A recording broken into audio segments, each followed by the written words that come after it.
Well, it's deeply concerning. The reality is you have Hong Kong and you have uh, millions of people who have a simple aspiration to be able to live their lives freely and without overbearing interference from Beijing.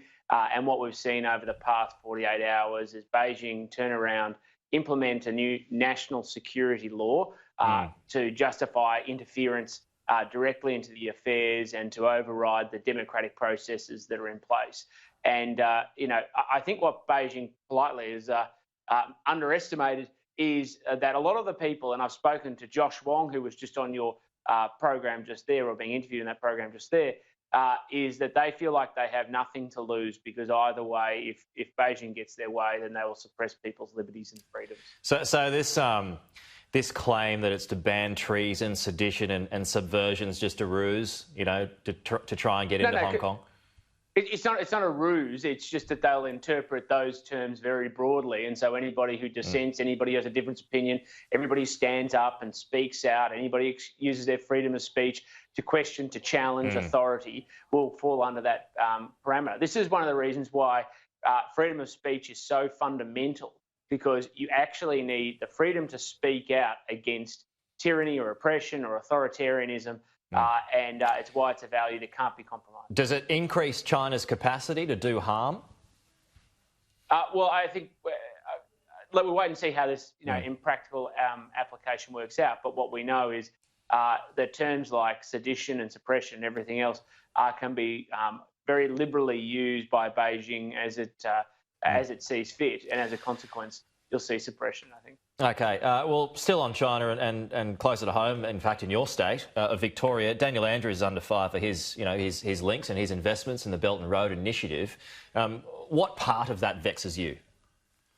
Well, I think the part that vexes me personally is you have a state government going off and doing deals with foreign governments without consultation with the Commonwealth. That's my biggest criticism. But equally, the Belt and Road Initiative is obviously a plan to expand the influence and reach of China, and as part of its infrastructure program. And I think, our relations with foreign countries should primarily be resolved by the federal government. That's what the federal government's elected to do, and that's what should happen. He says it's all about jobs. That's all this is about. I mean, is that worthy? Is that something that you're buying?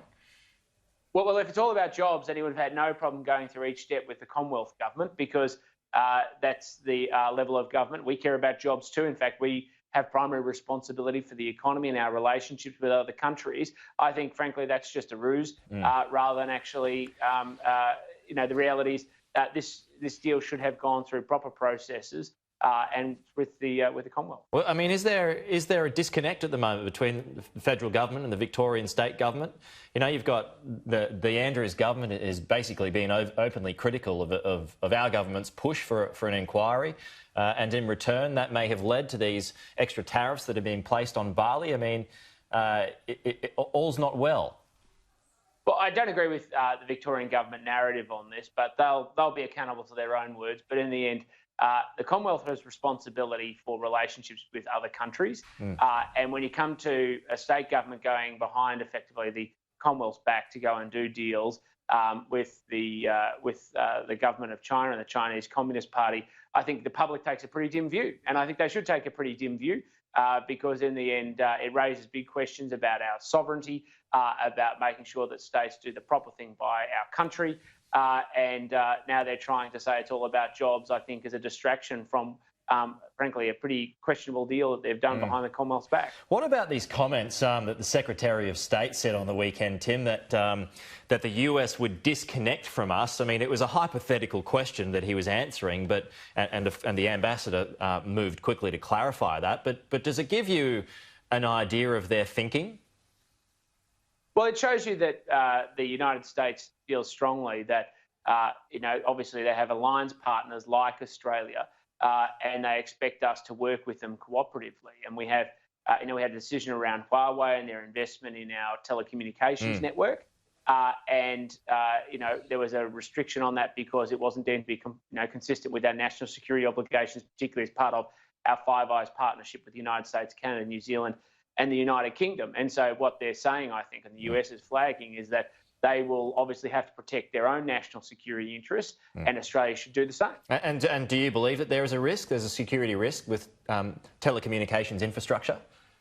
Well, I wasn't in the briefings when that decision was made, but the decision was made very clearly, and it was based on a number of factors, including very strongly national security advice. And so in this case, I trust our intelligence agencies. Okay. Just on to economic matters, we're talking about the $60 billion bungle. It's been widely reported and dissected over the weekend, but I guess now is the time to think about what to do with that going forward. I mean, what's your view on this? Should we save it or should we spend it?